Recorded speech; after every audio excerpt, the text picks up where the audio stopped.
প্রতি বছর এই পৃথিবীতে 2 লাখেরও বেশি শিশুর জন্ম হয় যারা হাসতে পারে না। তার থেকেও খারাপ, তারা ঠিকভাবে শ্বাস নিতে পারে না। 99% মানুষ এইভাবে জন্মগ্রহণ করে, যারা শ্বাসনালী দিয়ে স্বাভাবিকভাবে শ্বাস নিতে পারে।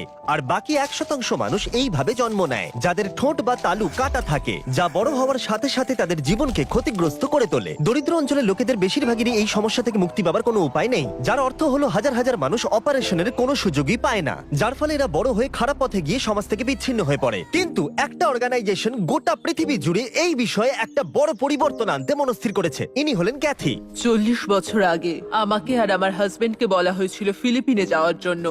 আমরা একের পর এক সাইটে যাই আর আমরা সেখানে 300 জন বাচ্চাকে পাই যাদের ঠোঁট কাটা। আমরা ভেবে পাচ্ছিলাম না কি করব। আমাদের যা সম্ভব আমরা করেছি, আর আমরা 40 জনকে তাদের চিকিৎসা দিতে পেরেছি। তাই আমরা যে কাজটা শুরু করেছি সেই কাজটা আমাদের শেষ করতেই হবে। এইভাবে অপারেশন স্মাইলের শুরুটা হয়েছিল এবং গত 40 বছর ধরে তারা 4 লাখেরও বেশি সফল অপারেশন করিয়েছে গোটা পৃথিবীর প্রায় 36টা দেশের রোগীদের। যাই হোক, মেক্সিকোতে এই বিষয়ে রোগীর সংখ্যা দ্রুত বৃদ্ধি পাচ্ছে এবং এই সমস্যার সমাধান করা কঠিন হয়ে পড়ছিল। তাই তারা আমাদের সাহায্য চায়। তাই ড্যারেন আর ড্যান মেক্সিকোর উদ্দেশ্যে বেরিয়ে পড়ল।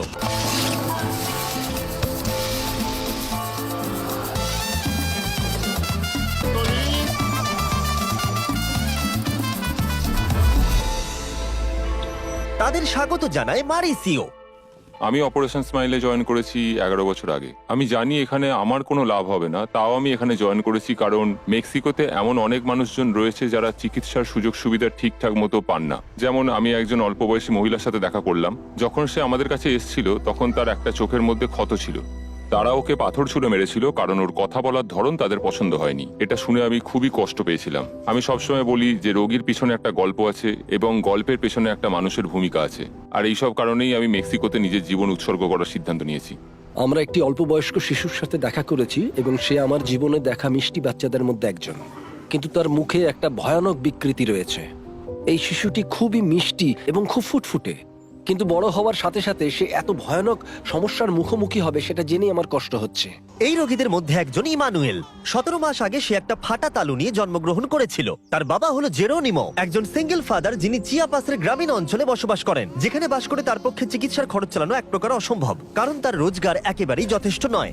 তার মানে হলো তার একমাত্র আশা ছিল তাকে 17 ঘন্টা বাস যাত্রা করে পুয়েবলা পর্যন্ত গিয়ে তার ছেলের অপারেশনের জন্য নাম নথিভুক্ত করানো, আর নির্বাচিত না হলে তার ছেলের সুস্থ হবার এই শেষ সুযোগটাও সে হারিয়ে ফেলবে। আমরা যদি এই প্রোগ্রামগুলোর মধ্যে যে কোনো একটা দেখি তাহলে সেটার জনসংখ্যা দেখুন। 10টা বাচ্চা বা 2টো বাচ্চা নয়, প্রচুর বাচ্চা আর ফ্যামিলিরা রয়েছে। আপনারা এই ফ্যামিলিগুলো দেখবেন, এদের মুখ দেখবেন, কিন্তু যদি আপনারা নিচে দেখেন তাহলে দেখবেন কোনো জুতো নেই। তারা তাদের সন্তানের জন্য সবকিছু করতে পারে। এদের পিতামাতার কথা ভাবলেই আমার ভেতরটা যন্ত্রণায় ফেটে যাচ্ছে। এমন একটি শিশু যার সার্জারির প্রয়োজন, কিন্তু তার প্রয়োজনীয় অর্থ এনারা জোগাড় করতে পারেন না। আর যখন আমরা দেখলাম এই পরিবারগুলোর অবস্থা কতটা খারাপ ছিল, তখন আমরা সাহায্য করতে সিদ্ধান্ত নিলাম। তাই আমরা 100টারও বেশি অপারেশন করাবো বলে ঠিক করলাম। তাই পরের দিন স্ক্রিনিং কমপ্লিট করে নিয়ে সময় চলে এলো রোগী নির্বাচন করবার। জেরোনিমো খুবই চিন্তিত ছিল, কারণ সে নিশ্চিত ছিল না তার সন্তান নির্বাচিত হবে কিনা। আজ আমার জন্য খুবই ইমোশনাল একটা দিন। আমার পেছনেই রোগীরা বসে আছে আর এবার সার্জারির অ্যানাউন্সমেন্ট হবে। তাদের শুধু এটুকুই বলা হবে যে তাদের জীবনটা পুরোপুরি বদলে যেতে চলেছে।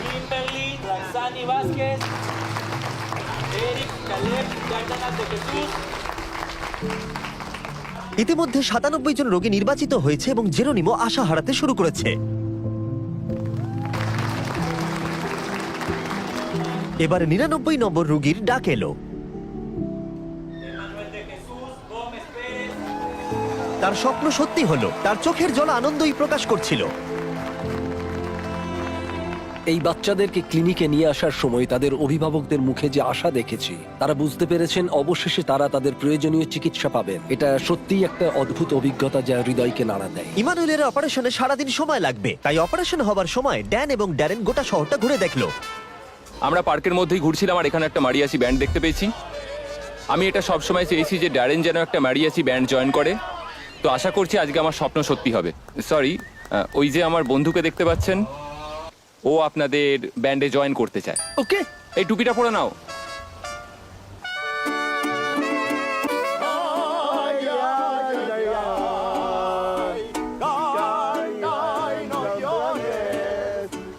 এবার মনে হচ্ছে চুপ করতে বলতে হবে, কি জঘন্য গাইছে। এটা ছিল আমার জীবনের একটা অসাধারণ অভিজ্ঞতা। তাহলে আপনারা বুঝতেই পারছেন ড্যারেনের জীবনটা কতটা বোরিং।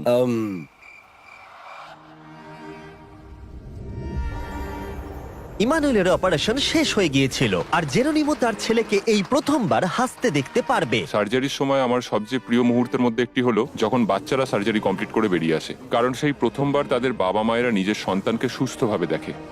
এটা এতটাই ইমোশনাল একটা মুহূর্ত, কারণ তাদের জীবনটা পরিবর্তিত হয়, শুধু পেশেন্টের নয়, তাদের ফ্যামিলি, তাদের সোসাইটিরও। আমাদের পেশেন্টরা সেই সুযোগটা পায় যাতে তারা নর্মাল লাইফে ফিরে আসতে পারে। এই চিকিৎসার ফলে এই সমস্ত শিশুদের ভবিষ্যতের একটা বড় বাধা দূর হলো এবং এই অপারেশনের পাশাপাশি অপারেশন স্মাইল তাদের সমস্ত রোগীদের বিনামূল্যে স্পিচ এবং ভোকাল থেরাপির সুযোগ দেবে। এভাবে তারা স্বাভাবিকভাবে কথা বলতে শিখবে। আমাদের কাছে আরেকটা সারপ্রাইজ এখনো আছে। ক্যাথি আমাদের একজন নার্সিং স্টুডেন্টের সাথে দেখা করায়, ফ্যান্ডান্ডা, যাকে অপারেশন স্মাইল 17 বছর আগে অপারেশন করিয়েছিল। আমার নার্সিং করার কারণ হচ্ছে আমি আমার মতো বাচ্চাদেরকে সাহায্য করতে চাই। তুমি যখন বাড়িতে যাবে তোমার পরিবারকে বলো তোমার আর অর্থ সাহায্যের প্রয়োজন নেই। আমরা তোমাকে ফুল স্কলারশিপ দেব এবং তোমার নার্সিং স্কুলের সমস্ত খরচ আমরাই দেব এবং আশা করব যে তুমি একজন খুব ভালো নার্স হবে। ধন্যবাদ। অনেক ধন্যবাদ। ড্যান, একবার এদিকে এসো, দেখো এই মানুষটাকে।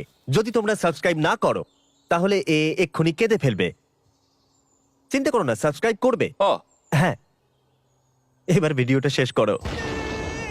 ও, একটা কথা বলতে ভুলে গেছি। অপারেশন স্মাইল দারুণ এবং গোটা বিশ্ব জুড়ে তারা সুন্দর কাজ করছে। আমরা এদের এতটাই সক্ষম দেখতে চাই যাতে এরা গোটা বিশ্বের বাচ্চাদের চিকিৎসা প্রদান করতে পারে। তাই অপারেশন স্মাইলকে ডোনেট না করার অর্থ হলো তোমরা বাচ্চাদের ভালোই বাসো না।